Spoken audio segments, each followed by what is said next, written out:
շնորհակալություն հայտնել այս հավաքի կազմակերպիչներին հրավերի համար։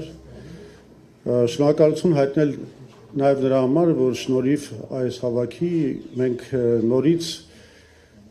այն պատմական իրադարձություններին անդրադարձանք, որոնք ձևավորեցին մեր հերոսական ազատագրական պայքարը Արցախի ազատության, Արցախի ինքնորոշման համար։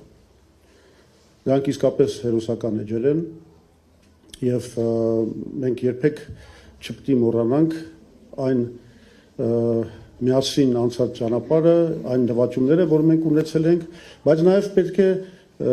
մտորենք նրա մասին, թե ինչու մենք այդ նվաճումները չկարողացանք պահպանել։ Օրինակ ես ավելորդ չէի համարի ասել, որ այստեղ հնչած մի ելույթը հենց ցույց է տալիս, թե ինչու մենք կորցրեցինք մեր նվաճումները, որովհետև շատ դեպքերում ընկել ենք երազանքների գիրկը, որովհետև շատ դեպքերում իրատեսական նպատակներ չենք դրել մեր առաջ, որովհետև հայտարարել ենք բաներ, որոնք ցույց են տալիս, որ այդ հեղինակները, այդ հայտարարությունների մտածում են, որ իրավունքն է ծնում ուժը, մինչդեռ լրիվ հակառակն է, կներեք, ուժն է ծնում իրավունքը եւ մենք պետք է հասկանանք ի վերջո, որ մենք գործում ենք ռեալ աշխարհում, որտեղ կա ուժի բալանս, որտեղ մեր որոշումները պետք է խարսխված լինեն աշխարհակահական իրողությունների եւ ուժի բալանսի խորը վերլուծության վրա, ոչ թե մեր երազանքների, ընդ որում այնքան անիրատեսական, որ իրականում մեր երազանքներին լրիվ հակառակ արդյունքներ են տալիս։ Այդպիսի ելույթներ չպետք է հնչեն, ընդհանրապես ժամանակներ, որ մենք այս դասերը քաղենք ու հասկանանք, որ էսա մեր ձախողումների գլխավոր պատճառը։ Ես կուզեի օգտվելով այս առիթից ներկայացնել Հայ ազգային կոնգրեսի դիրքորոշումը, որը ես կարծում եմ շատ կարևոր է, որ բոլոր քաղաքական ուժերը այնուամենայնիվ ներկայացնեն, հատկապես հաշվի առնելով այն հանգամանքը, որ շատ մոտ ապագայում մենք ունենալու ենք ընտրություններ եւ կարծում եմ, որ Արցախի խնդրի շուրջ դիրքորոշումները քաղաքական ուժերի նաեւ շատ կարևոր չափանիշ են, որով մեր ժողովուրդը շատ արցախահայեր, որոնք արդեն ունեն նաեւ ընտրելու իրավունք Հայաստանում, պետք է ունենան այդ հարցերի պատասխանները։ Դրա համար ես կարճ ներկայացնեմ մեր դիրքորոշումը Արցախի հարցի շուրջ։ Նախ գիտեք, որ մենք միշտ եղել ենք Արցախի ինքնորոշման շատ հետևողական կողմնակիցը, մենք միշտ աշխատել ենք եւ այդ պաշտպանության այդ պատերազմի ընթացքում ապահովել Արցախի ժողովրդի անվտանգությունը եւ կարծում եմ հասել ենք բոլորով միասին շատ լուրջ արդյունքների այն ժամանակ, իսկ հետագայում էլ հետևողականորեն նվիրվել ենք այդ խնդրին, որ ճանաչվի Արցախի անկախության միջազգային ճանաչումը գնա ինչ որ հանգրվաններով, ելի հասկացել ենք, որ դա հնարավոր չի ակնթարթային ինչ որ լուծումներով, բայց մենք քայլեր ենք արել, որ տանում էին դեպի այդ ճանաչումը եւ ես կարծում եմ օրինակի համար 1997 թվականի փուլային խաղաղության ծրագիրը եղել է իրականում ամենապրոդուկտիվը եւ արդյունավետը եւ ամենախոստումնալիցը, ինչու, որովհետեւ այնտեղ տարածքային ամբողջականության մասին որևէ խոսք չկար Ադրբեջանի, իսկ ամենակարևոր հանգամանքը այն էր, որ այդ փաստաթուղթը, խաղաղության փաստաթուղթը պետք է ստորագրեին 3 կողմ, այսինքն ճանաչված միջազգանորեն ճանաչված պետությունների հետ հավասար, Հայաստանի ու Ադրբեջանի հետ հավասար պետք է ստորագրել Լեռնային Ղարաբաղի Հանրապետությունը եւ արդեն սրանով մենակ ստորագրման ակտով, ինչպես նաեւ այդ խաղաղության պայմանագրային տեքստում դրված այն դրույթով, որ հետագայում Արցախի ստատուսը պետք է որոշեն հենց այս 3 կողմերի բանակցությամբ, արդեն ճանաչվում էր Լեռնային Ղարաբաղի միջազգային սուբյեկտայնությունը, որին տեր էին կանգնելու ՄԱԿ-ի անվտանգության խորհուրդը, ԵԱՏ-ն եւ այլն եւ այլն։ Մենք միշտ եղել ենք այս կուրսի վրա եւ բնականաբար շարունակելու ենք, բայց հիմա պետք է հասկանանք, որ ինչ-որ բաներ են կատարվել, որոնք նոր ծրագրային առաջնայնություններ են մեր առաջ դնում։ Հետևաբար ես կասեմ, որ մենք բոլորս հասկանում ենք, որ ոչ մի արցախահայ, հա, մենք ճանաչում ենք արցախահայության իրավունքը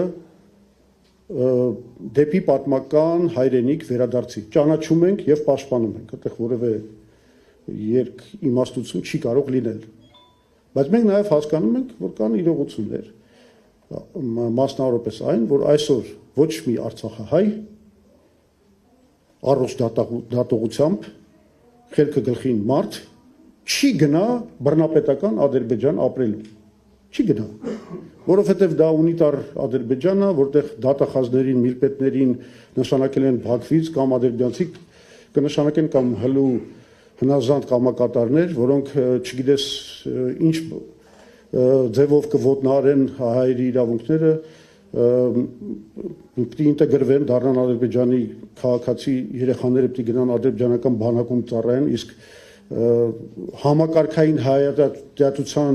վրա կառուցված այսօրվա Ադրբեջանը դուք հասկանում եք ինչ մթնոլորտ կստեղծի այդ երեխաների համար։ Այսինքն հասկանալի է, որ դա հնարավոր բան չի։ Միակ հնարավորությունը այն է, որ իսկապես ստեղծվեն ինչ որ միջազգային երաշխիքներ, որոնց ներքո Արցախի բնակչությունը կարող է վերադառնալ այնտեղ, բայց եկեք ռեալիստ լինենք, վստահաբար բոլորդ էլ հասկանում եք, որ որևէ միջազգային ճնշմամբ, դիվանագիտությամբ նման սահմանափակումը ապահովել Ադրբեջանի կողմից Արցախի տարածքին նկատմամբ իրենց ընկալած ինքնիշխանության նկատմամբ հնարավոր չի։ Ոչ մի դիվանագիտություն չի կարող այդ հարցը լուծել։ Հետևաբար մենք պետք է հասկանանք, որ այսօր մենք ունենք կարևոր առաջնայնություններ, որովհետև այն քաղաքական ուժը, որ ասում է ես հեսա գալու եմ իշխանության եւ ապահովելու եմ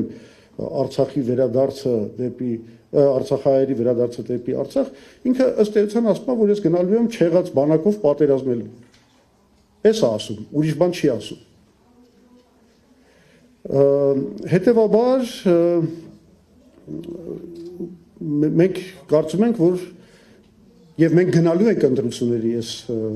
նպատակադրություններով Արցախի հարցում, երեք կարևոր խնդիր կա մեր առաջ դրած առաջնայնություն, մի րոպե կներեք, որ չսխալվեմ,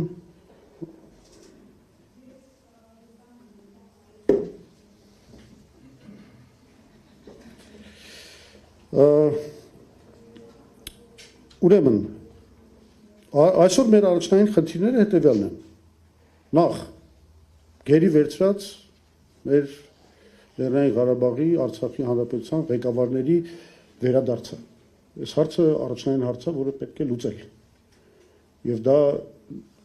մի հարց է, որը իրականում կարող է լուծվել, եթե մենք չունենայինք այսօրվա իշխանությունը, որը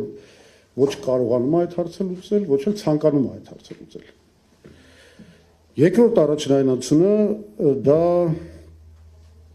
այնպիսի խաղաղության հաստատումն է, այս ամենակարևոր բանն է։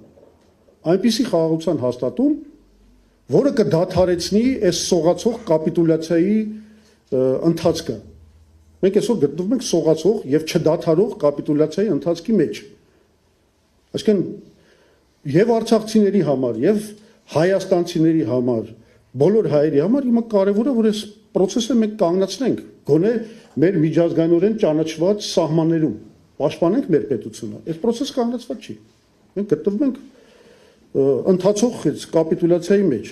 Այս նորից այն խնդիրներից է, որ ներկայ իշխանությունները ոչ կարող են լուծել, ոչ էլ ցանկանում են լուծել։ Իրականում ի վիճակի չեն լուծել։ Հա, շատ ներողություն եմ խնդրում։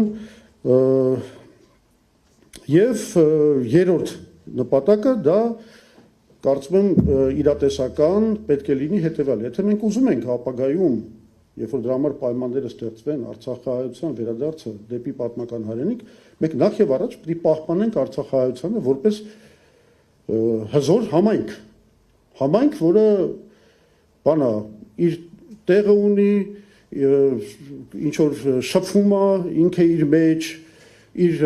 դիրքերը ունի Հայաստանում, այսինքն մի համայնք,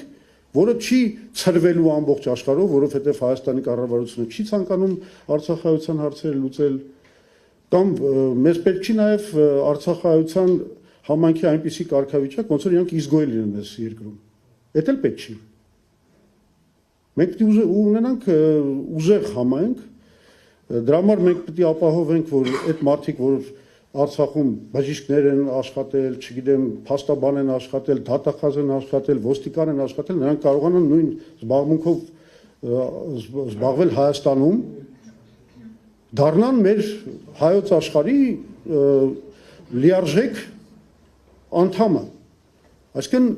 հիմա ինչ որ մարդկանց այդ ինտեգրացիա բառը չի դուր գալիս, սոցիալ-տնտեսական ինտեգրացիա, բայց ուրիշ բառ գտեք, բայց թող ներառումը լինի։ Պետք է դա ապահովենք։ Մենք պետք է պահպանենք հզոր արցախահայ համայնք։ Սա պետք է այս 3 ռեալիստական նպատակներով մենք պետք է գնանք առաջ։ Պարոն Բաղունց, նա տենամ շատ կարևոր բան բաց չեմ թողել, հետո հա դե վերջին նախադասությունը երևի ասեմ, ամփոփեմ ելույթս։ Մենք շատ լավ պետք է հասկանանք, որ այս իշխանությունը անկարող եւ չկամեցող իշխանություն է այս խնդիրների լուծման հարցում։ Ես շատ կարևոր մի հատ տեղեկություն ունեմ ձեզ համար, ես դա ժամանակին հրապարակել եմ, ժամանակին Վահան Քերոբյանի ժամանակ էկոնոմիկայի նախարարությունը Մաքենզիի բաների հայ ազգի կոնսուլտանտների հետ մշակել էր 80-80 ծրագիրը, որի նպատակը այն էր, որ պետք է այդ ինտեգրացիան ապահովի, այսինքն 80% արցախցիների պետք է առնվազն մնային Հայաստանում, 80%-ը պետք է տուն ստանային բաներում, մարզերում եւ 80%-ը պետք է ստանային աշխատանք։ Չէ, չեք հասկանում։ Ամեն ցուցանիշով դա չի գումարվում է։ Տարբեր հարթություններում 80%-ի պետք է հասնենք, հա, դե լավ է։ Հա, ուրեմն դա զեկուցվել է Նիկոլ Փաշինյանին, այնտեղ շատ լուրջ ծրագիր էր, 1000 մենեջեր պետք է նշանակվեր, ամեն մենեջերը 25 Արցախի հետ պետք է բանի կոնտակտի մեջ լիներ, աշխատեր եւ այլն, սա մերժվել է Նիկոլ Փաշինյանի կողմից, իմացեք։ Այսինքն այս մարդիկ ուղղակի չեն ուզում լուծումները։ Իրենք ուզում են, որ այս Արցախի հարցը շուտ ցրվի, իսկ լավագույն ձևը ցրվելու դա այն է, որ Արցախ հայությունը Հայաստանում այլևս գոյություն չունենա, ցրվի ամբողջ աշխարհով։ Հետևաբար առաջնային նպատակը պետք է լինի այս իշխանությունների հեռացումը, եթե մենք ուզում ենք Արցախի հարցերը առաջ գնան եւ որ Արցախ հայությունը ունենա ապագա։ Շնորհակալություն։